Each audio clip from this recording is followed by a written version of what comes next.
Hey, listen up. These are things you should avoid revealing in your job interviews because you probably think these are fine to share, but they're actually getting you rejected and you don't even know it. And the first thing you should never reveal is that you have more than 20 years of work experience, unless you're applying for a senior executive type of position. And that's because you want to avoid any potential age discrimination or bias that you may introduce by saying that you have 30-something years of work experience. Because if people do the math, they're going to realize that you're pretty close to retirement at this point, and why would they want to hire somebody who's just going to retire in a few years? Next, you should never share that you were fired. Now, I'm not saying that you should lie about it, but unless you're directly asked what happened at your last company or why you left, you don't actually have to volunteer that kind of information. But if it does come up and you have to reveal that you were fired, you need to have really good references. Ideally, someone who was a former boss that could vouch for you or explain why your termination maybe wasn't unjustified or was unfair. And you definitely don't have to reveal this information when you answer the questions like tell me about yourself or walk me through your resume. Next, you should never ever mention or verbalize that you are looking to get a raise in your new company, even when you're talking to the recruiter and they ask you what would motivate you to make a switch. Everybody knows that whenever someone wants to get a new job, they obviously want to make more money because why else would they be incentivized to switch, right? So this is not something you ever need to share because you don't want it to be on anyone's mind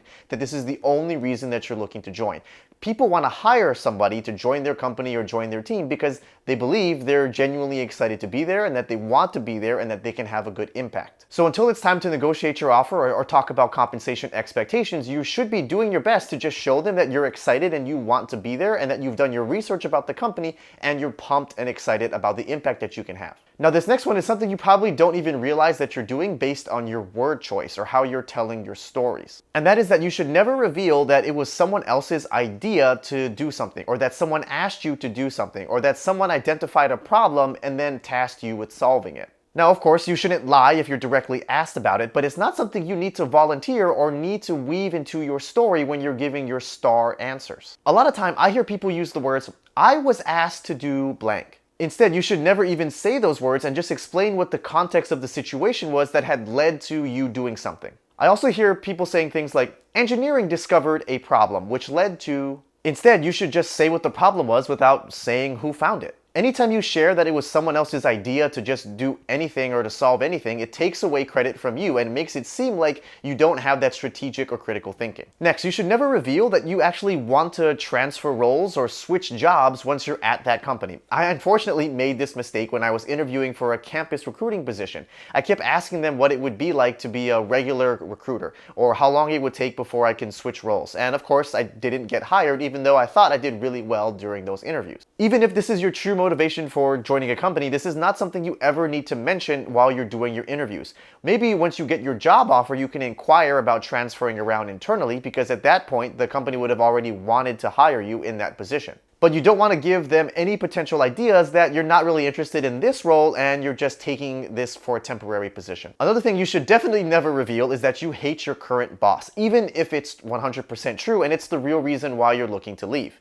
Nobody wants to hire a Debbie Downer, or even worse, they may be worried that you're going to join their company and you're going to talk bad about their managers or about them behind their back. You also don't want to run the risk that they may think that you're throwing people under the bus or that you don't know how to take responsibility for your own actions and that you're just going to blame your boss whenever something bad or something doesn't go your way. Next, you should never reveal that you don't actually know how to answer a question and that you didn't do your research on that, or that you want to skip a question and come back to it. I see that in some videos online where coaches are recommending that you skip a question and say that you can come back to it later. If you're basically skipping a question, you're also essentially saying that you don't know the answer, which is going to get you rejected. Next, if you're an entrepreneur and you're trying to take a break from your startup or you're leaving your own company, you don't want to reveal that you plan on starting another business later on, or that you plan on going back to your own company after getting some experience or for doing a certain period of time.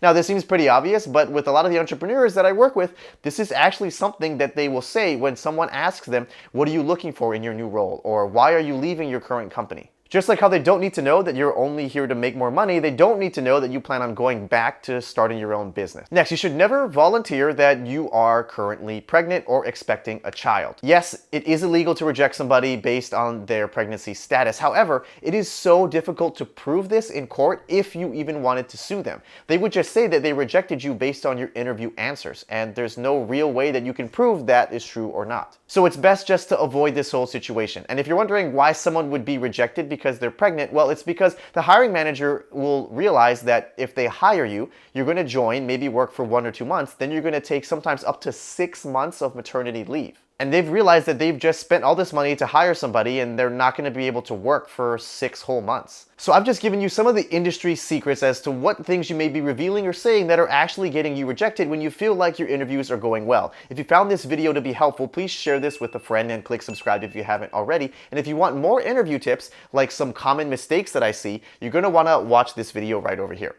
Thank you all for watching, and don't be afraid to shake things up.